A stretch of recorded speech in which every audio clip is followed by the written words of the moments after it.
part of knowing how I've worked and being patient with myself in the process is recognizing that I have 3 to 4 hours that I call the golden hours of the day. That is when I am most productive and I am most riveted by getting things done.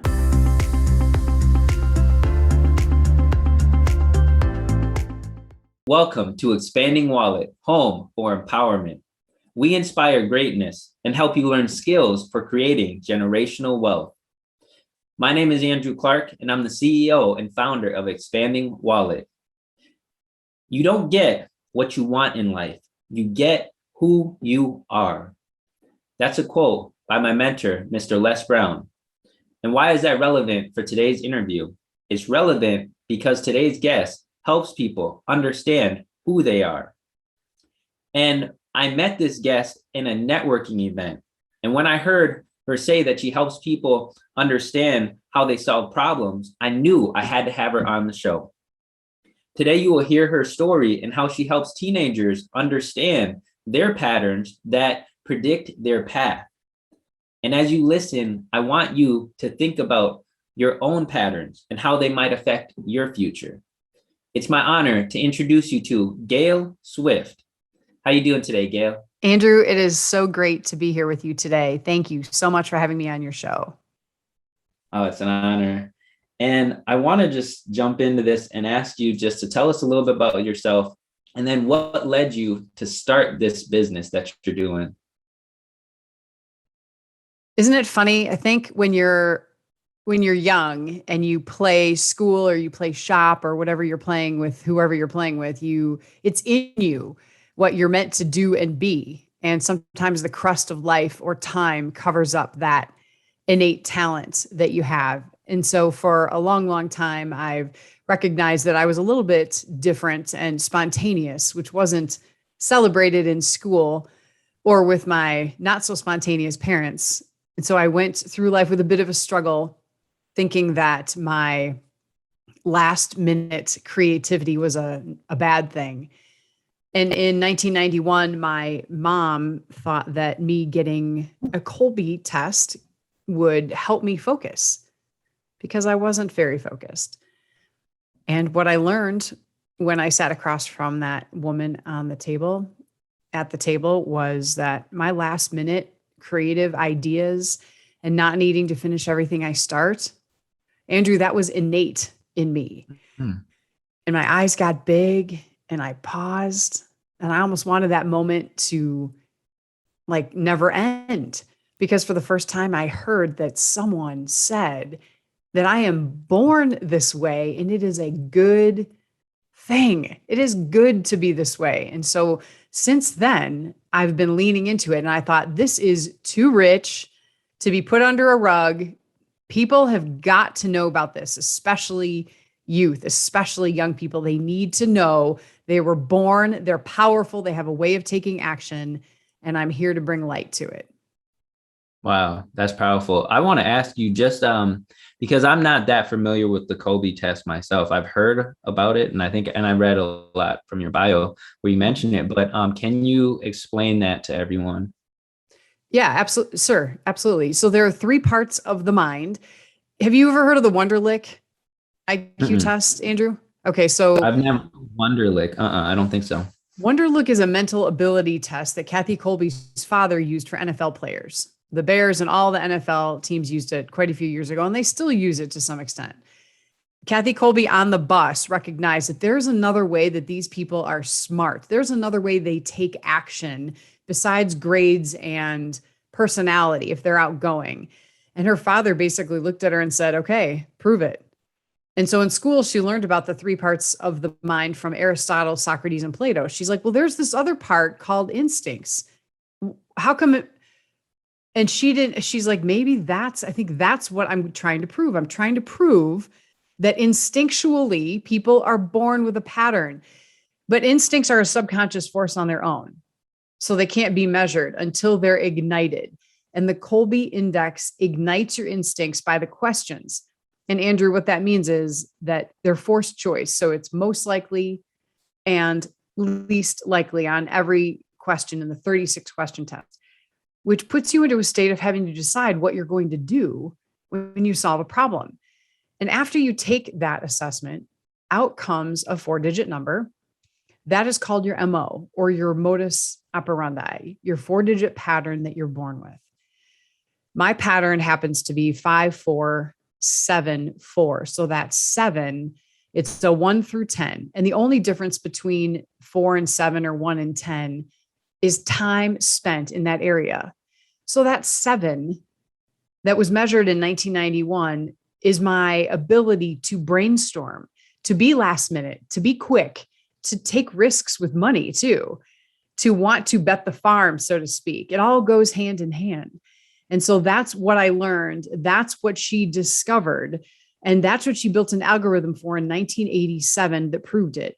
And her whole huge mantra is it's valid and reliable. It is not a personality test. Many people are like, what's the difference?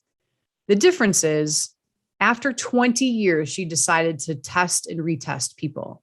So she took people that took it, and then 20 years later, she found them and had them take it again. Those results were within 94 to 96% of where they were 20 years ago. So it's proven valid and reliable over the test of time, and it's not hereditary. So you're born with this pattern of taking action. Does that help? Wow. Yeah, that helps a lot. So when you say that they test again and it's 94% accurate, so are you saying that over that time frame, those years, that they still tested about the same, those 94%? So Yes. They didn't change. Wow. No. And then there's 6% that did change. So there is a possibility then to change. Yeah. So let me tell you what that, let me tell you what that means. Yes. So let me tell you. So I'm picturing a 12 grid in my head. There's like a 12 strengths grid, and the bottom grid is 7 through 10. So here's an example. I took it in 1991. I had a 7, and then I took it again in 2016, and that 7 became a 9. But it was still my first line of defense. I still initiate action in that mode. Does that make sense? So it's I still take action there first. And my order of how I take action didn't change. Like there are 4 modes of behavior, and I go through the steps every time I'm trying to solve a problem, and I do it the same way. So when you know that's the pattern, when you know the pattern, then you know what to expect. And I don't second guess it. I don't try and make it different. And that's where the magic is when you don't try and make it different or wish it were something else. Wow, that's actually really powerful. I feel like I should probably share a little bit of my story because so I had someone who, similar to your experience, it wasn't necessarily the Kolbe test, but I just think what you're saying is so powerful because I was in a similar situation when I was younger. By 4th grade, actually, took a standardized test, showed I was a full year behind in reading. I wasn't a great student at that time. And I was actually probably a below average student, to be fully transparent. And when I took that test, I was then put in special ed. Mm-hmm. And, at that time, I definitely felt similar to how you said, where you felt like something's wrong with you. Now I'm out of the class now, right? I'm separated and I'm put in special ed. But that was probably the best thing that could ever happen to me, because it was there that I met Mrs. Nelson, who was my special ed teacher. And I remember one of the things was that we would test my reading speed. And I was so focused on improving that reading speed because I felt like I hit rock bottom. I wanted to make my mom proud at that point. She was very big on education. And so for me to, basically I was stopped. At that point, I had also stopped trying in school. So I wasn't putting in my best effort. And that was like the worst thing for her. And so it was just like after a car ride and just seeing how sad she was after finding out I failed a social studies exam at a parent teacher conference, it was like that clicked. And I was like, okay, I've got to make an improvement. And so I was giving it my best effort, right? Trying really hard. And so it's like after weeks of working with Mrs. Nelson, I became frustrated. And, I told Mrs. Nelson that this isn't working for me and I think I should go back to class. And she said something to me that really was profound. And I still think about it to this day. But she said, the best thing you can do when you're learning something new is be patient with yourself. And it was like after that moment, I stopped focusing on my reading speed, which we tested how many words I could read in a minute. And she also told me that it's more important to understand what the author is trying to get across. And it was 2 years of working with her. By the time I got to sixth grade, we take another standardized test. It showed I had actually improved so much that the teacher said she'd never seen anything like that before. I went from being a full year behind to reading 3 years ahead. Wow. And that changed my life because I went from that below average student to at the very next year, I'm on the A honor roll. A kid who Oh used to make my. fun of me for being in special ed said to me, how did you do it? And I think I was kind of a smart ass. So I said, I guess I'm just special, but Yeah. anyways, but the whole thing was that changed my life. Graduated with high honors, student of the year in chemistry, student of the year in physics, went on to earn a biomedical engineering degree. So I think that it is so powerful because at some point, I really did understand myself and how I learn and how I strategize, how I plan for testing and exams. And I got good at it. I usually got pretty good at predicting how much time it was going to take. So it's really powerful what you're saying. And this is important. So let's just dive a little deeper into that. And maybe you could even use my story. Like what do you think it might be about ourselves that can cause such a turnaround? You mentioned a very, very important ingredient that I'm going to circle back to. I don't think no one is aware of. I heard it and you just glossed right over it. And you're like, and it was the turn. It was the turn and the thing, the key ingredient that needs to be there, or you're not going to see the pattern, is what happened in the car on the way home from the parent teacher conference when your mom heard that you flunked your social studies test. And when you saw how sad she was, that gave you the motivation that you did not have, that you needed to turn things around. Yeah, I did gloss over that, but I will tell you, I understand the importance of that. I have a 5 keys to success guide, and one of the most important things in there that I talk about to your success is your purpose and Yeah. understanding your why. And that was definitely the turning point. There's always those disruptors in our life, and so that was the disruptor that I needed. The motivation, the drive, the desire, and focusing on that. And it's easy to focus on those things when you're a kid because you got your parent there to remind you. And so I think as an adult, this is why I say, understand what your why is. Like, especially in business, this is hard to do. To start a business can be so hard. And so, especially during those hard times, you have to remind yourself of your why. And so that's, again, that was kind of like that lesson there. So I'm glad that you brought that up and Well, shed some light on that.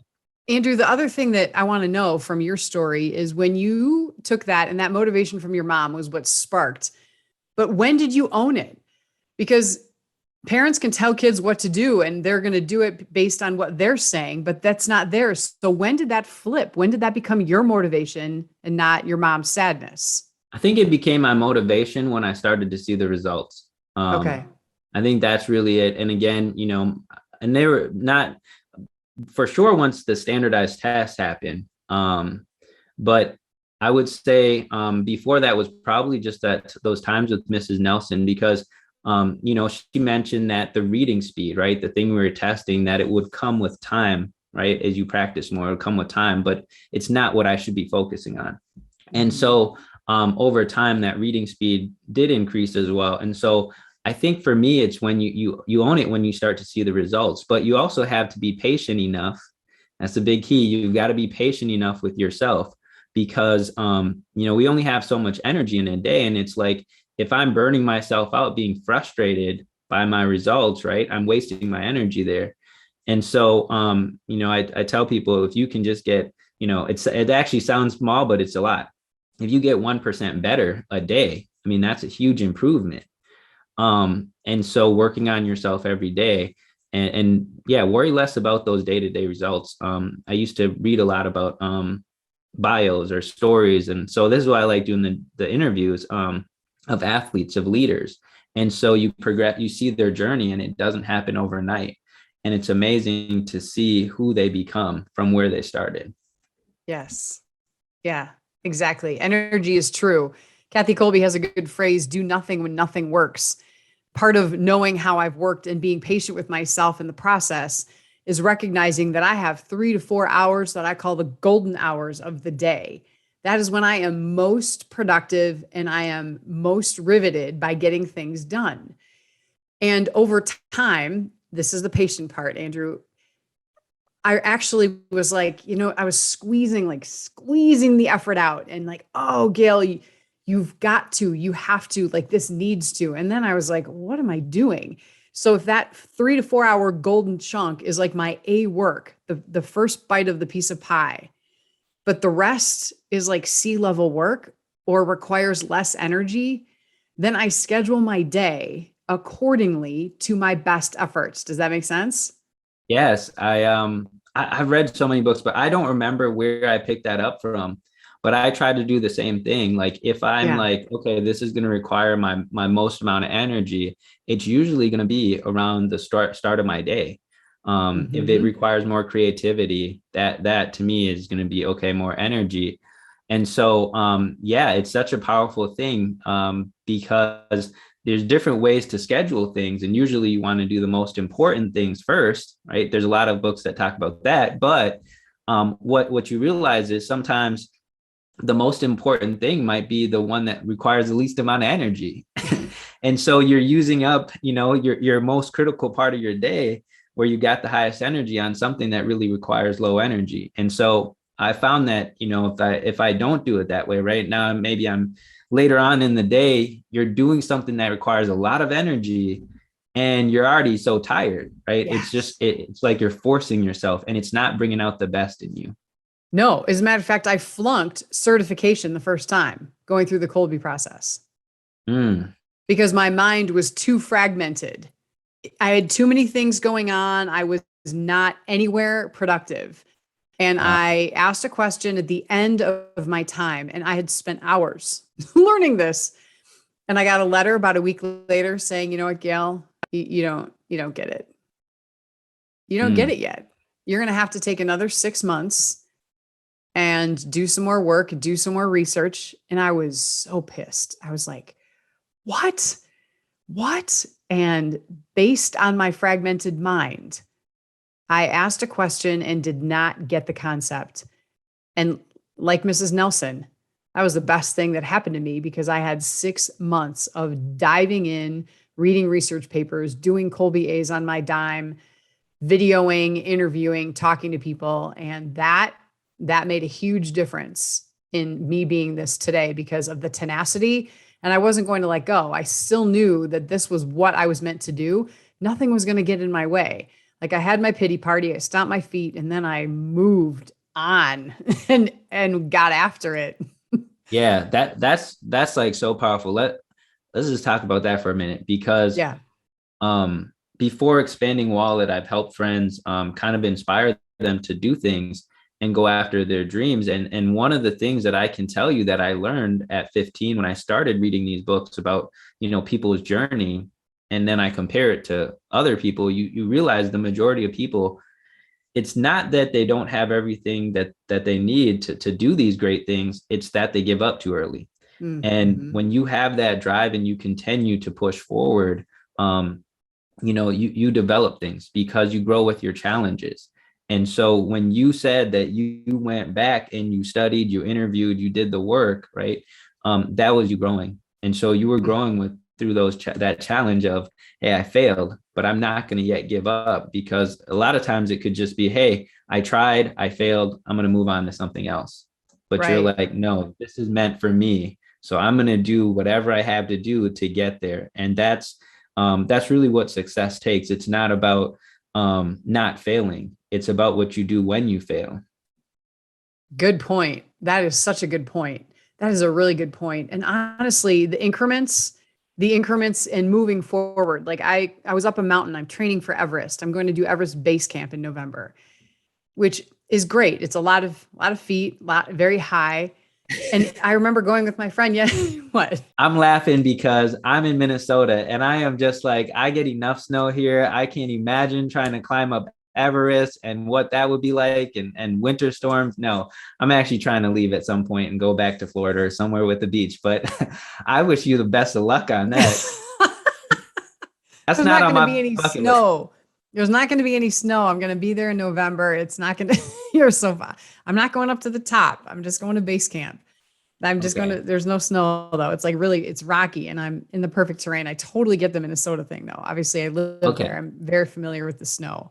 But Yeah. No, I when I hear was, Everest and I'm thinking someone climbing up Everest. yeah, So, no. And okay. So, I got frostbite. Like my fingers and toes were frostbite in Minnesota. And that of course is lasting effects on that.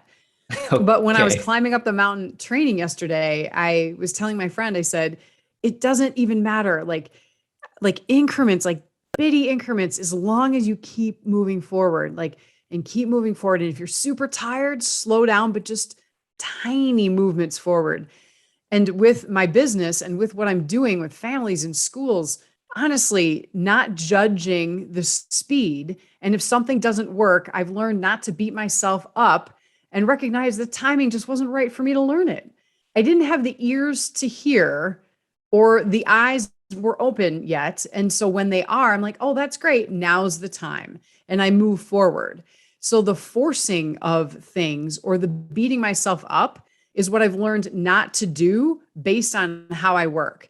I recognize the timing is going to be perfect. And when it's right, then I act on it very quickly, which is that's just me and how I work. Yeah. I want to touch on that too. Um, I operate that same way. But it wasn't always like that though. It took a while to understand that. But I understood that when I started expanding wallet. And part of why I do expanding wallet is because you need money on your journey. It's a tool. And you need to understand that you're not going to know how long something might take, especially if you're doing something brand new. There's a ton Yeah. you have to learn in business. And so Mm-hmm. it is really important to have good money skills because you're going to need to be able to fund your business and have longevity to get to that point, that pivotal point where now there's an opportunity and you've got to be ready. You've got to prepare yourself to be able to jump on that. And so it is really important to prepare yourself mentally, but also to structure your finances. And so I'm very big on not spending a lot of money on liabilities. I have a personal growth fund. That's something in my budget that I don't really hear people talk about when they talk about a budget. But I literally put money aside every single month for some type of personal growth. I don't even know what it'll be. That's great. Because the worst thing that I hear from people is when I see someone who has so much potential in an area. A lot of times I did a public speaking courses, multiple, two right now, or I've done two, but with world-class speakers, Les Brown, and then my friend who I didn't know at the time, but again, this is kind of the opportunity thing. Heard her speak and I thought she was an amazing speaker, found out she's a world-class speaker and teaches people. So she was actually the first course I took. But what I'm saying is what I find sad is when those opportunities come and people tell me, well, I don't have the money for it. I just bought this, and this. And I'm like, but that's what's going to fulfill you. You have been talking about that for years, and this is going to help you get there. Like for me, I'm selling everything that I don't need to get to that point. And I Right. mean, that's the level of drive. Okay. That's like the level of drive. If I say, hey, this is what I'm going to do, or this is what will fulfill me, like I'm doing everything to get there. And so it Mm-hmm. was painful when I hear people say who are better. I mean, naturally, I've heard them speak. They're way more confident, way better speakers than I am, way more natural. And they want to be doing this. But it's like, I can't do that because I just bought these things. And it's like, okay, well, that's great. But when are you going to do that? When are you planning for that? So that's why money is so important, not necessarily for the lavishness of it, but for the things that it can do in your life and for your community and the world. That actually takes a really old soul mindset, Andrew. That's a very mature mindset, in my opinion, because that mindset you need to have is that there are things I can't see that I know I will want and will benefit me in the future. And I'm preparing for that. Like that's a big deal for people to get their head around. That's a serious good mindset. Well, it's the thing is like we sacrifice our future for the short-term things that we want, right? Right. So it's this I guess some people call it delayed gratification. Right. Because you can still have all those nice things. I mean, that's one of the things. I'll probably make some videos on that. But and how you can like get assets basically to afford those luxuries, but you've got to like understand the order, right, and timing of things. So for instance, when I was 24, I purchased my first investment property, a duplex. That I purchased that before buying a new car. Most people graduate from college, they purchase a new car. I drove my car from high school, starting to rust at the time, was getting teased for it, right? And so like that's the order. And so I paid off student loan debt by 26, and then I'm out of debt and I buy a new car at that point. But I have rental income coming in because it's a duplex.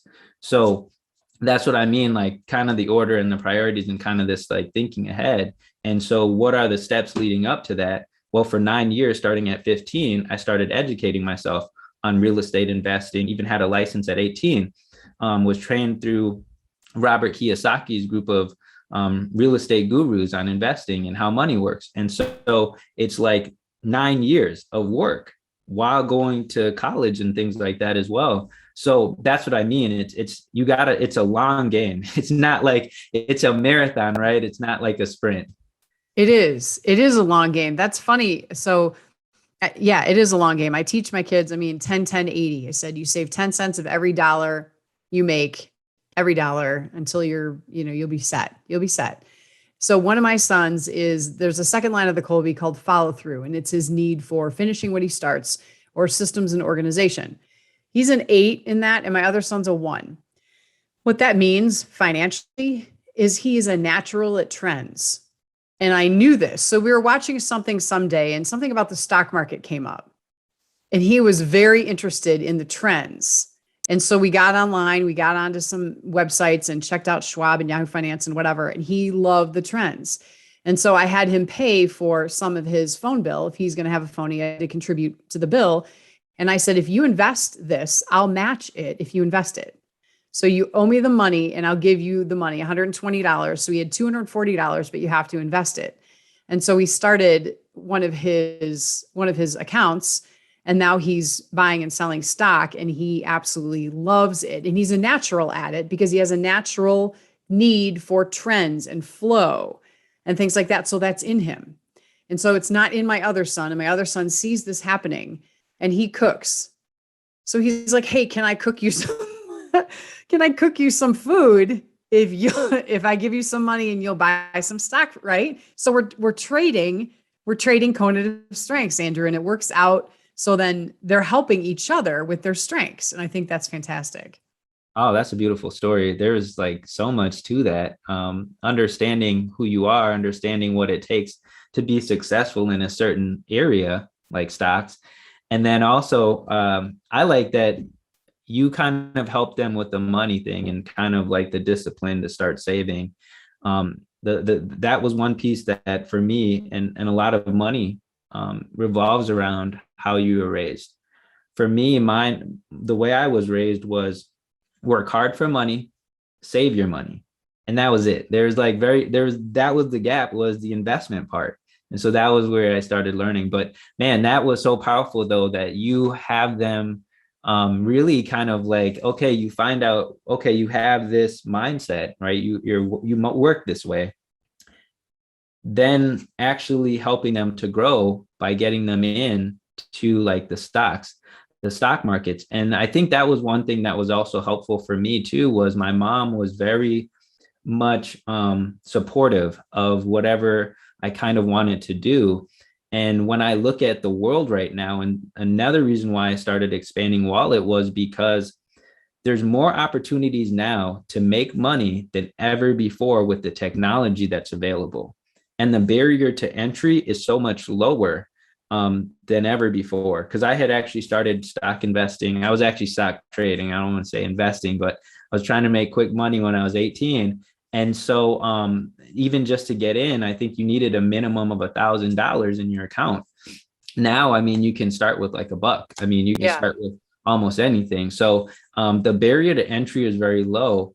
And so the fact that you were supportive of that and nurturing that, that's going to help kids grow. And I've told parents this too, is that your kids have opportunities that you didn't have, that I didn't have. And so, be supportive of that, because they can do things at a much faster pace.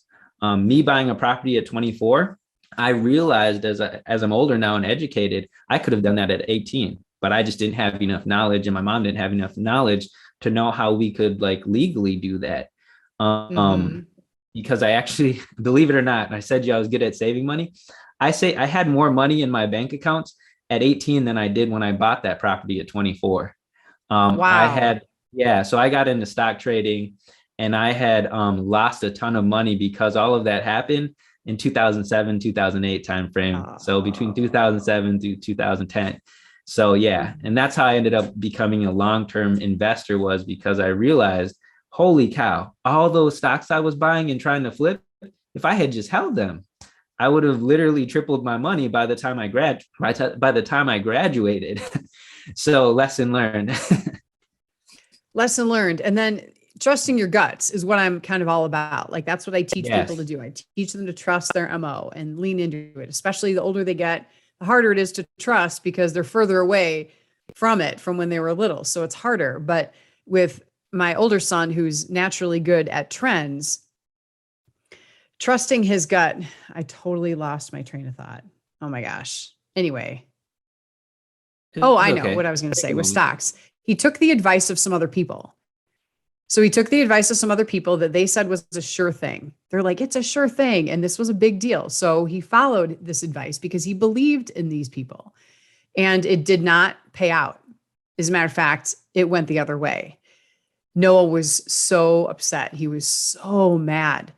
And then he was looking, he's like mad because, of course, it takes a long time for a 14-year-old or 15-year-old to raise $1,000. So if he loses it like that, he's very upset. It's hard. And so I said to him that this is a huge opportunity. You're naturally good at looking at things for yourself. No matter what someone is telling you have to filter it through what you believe and feel to be true about that opportunity. So if you don't believe it and you believe the person, check yourself. Like just ask yourself, is this something that I would do if this person hadn't have suggested it or wouldn't have suggested it? And in this case, the answer is no. And so from this point on, from that lesson that he learned, that was about a year ago, he is following his gut with what he sees and what he believes is a good investment. So the only person obviously he can get mad at is himself.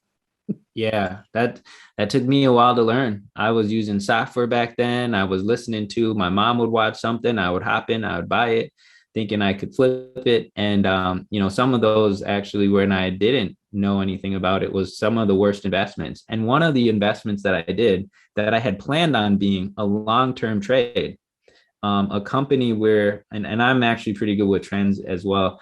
And so a company that had some technology that was coming out in the medical world. And I was working in an office of a world-renowned pharmaceutical professor. And I remember him asking him questions about this company and what he thought. And he was like, well, if that company were to do that, that would actually probably take off. And so I put $40 in it. Kid you not, put $40 in it. After I lost so much in stocks, I didn't even open up those accounts for years. I didn't even look at it. It was probably about 5 years later. And that same company went up 1,600%.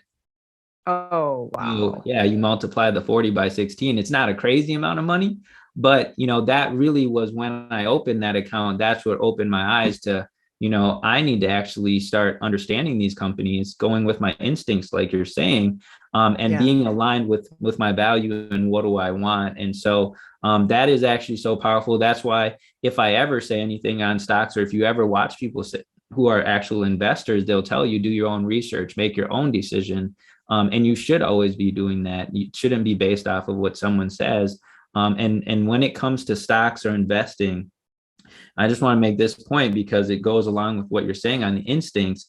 Um, there's certain levels of learning that you go through where you want to learn first, like the terminology, the language. There's power in language. You want to then kind of understand patterns and strategies.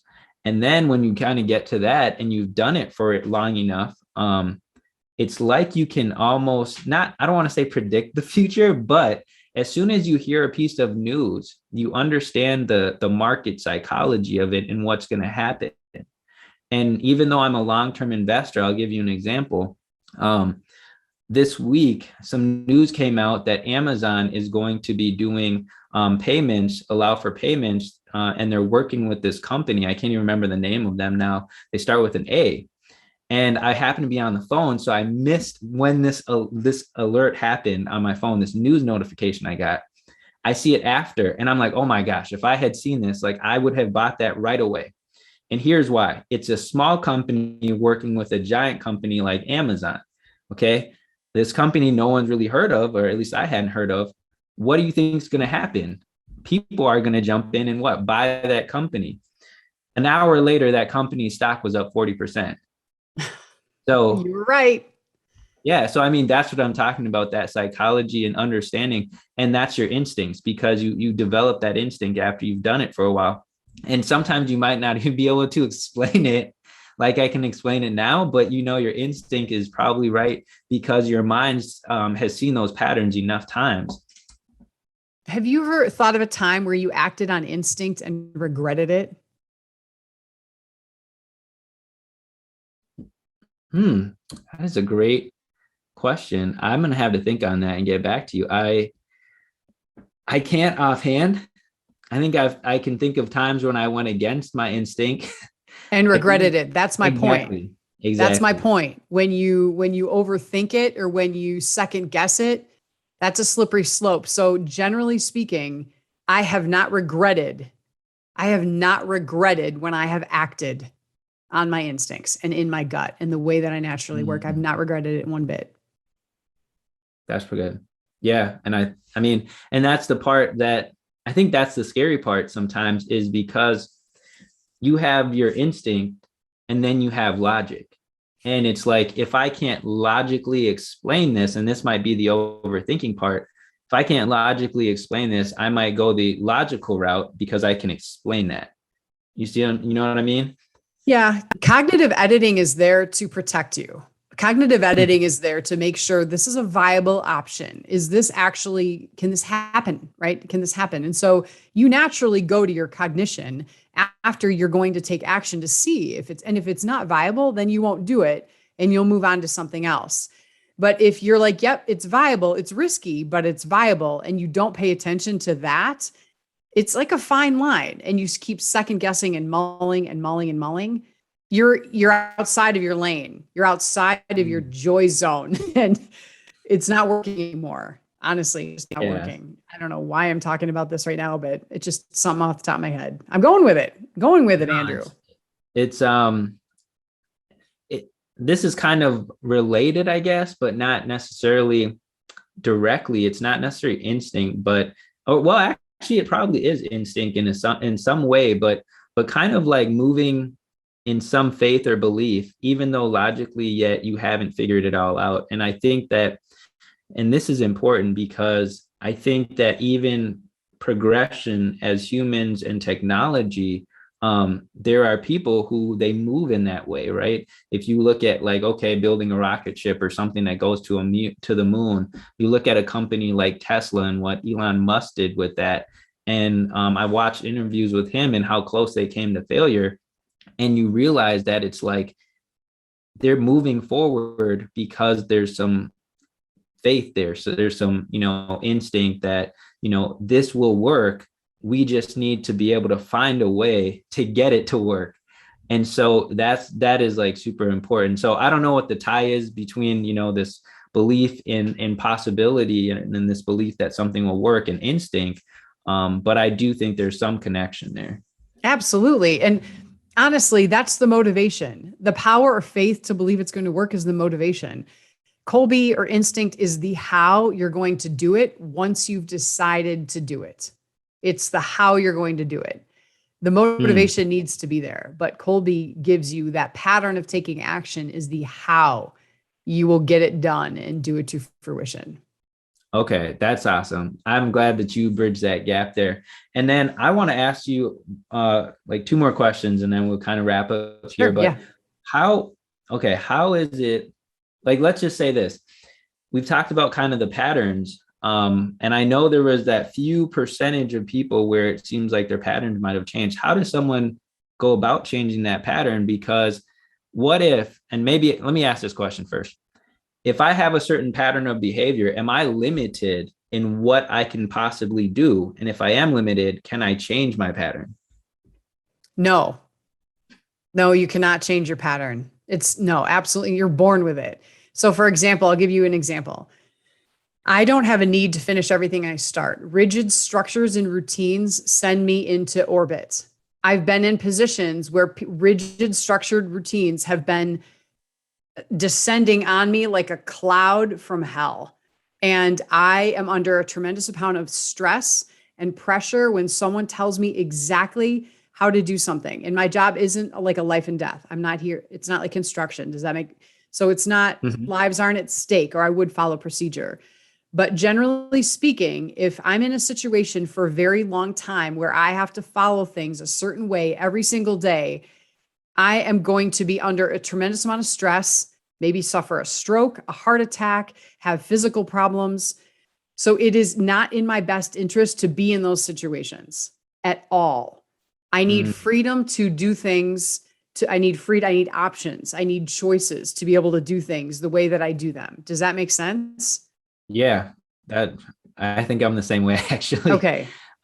Yeah, Yeah, that makes a lot and of sense. thinking I could be in a situation where the routines would work, that's futile. It doesn't make no, absolutely not. No.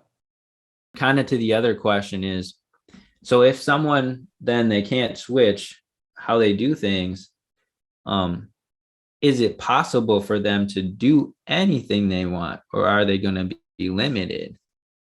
That's a really good question. So you can do it all. You absolutely can. Not for very long. So you have a lot of options on that 12 strength grid and you can be in every single box. I can build and construct things. Will they fall apart in an hour? Absolutely. Absolutely. I could read a dictionary. Am I going to pull my hair out and bad things are going to happen to small things? Yes, absolutely. Like I can't do those for very long. So everyone can do things. But what I'm talking about is what you will and will not do naturally. Your will, willing, and will not if you can or can't. That's a distinct difference. So when I talk about Kolbe and instincts, I'm talking about your will and will not do naturally. I naturally will not follow rigid structures. I will naturally brainstorm and have a lot going on at one time and switch gears. I will Perfect. not build things that are structurally sound. I will envision how they're going to look, but I do not need to get my hands on them.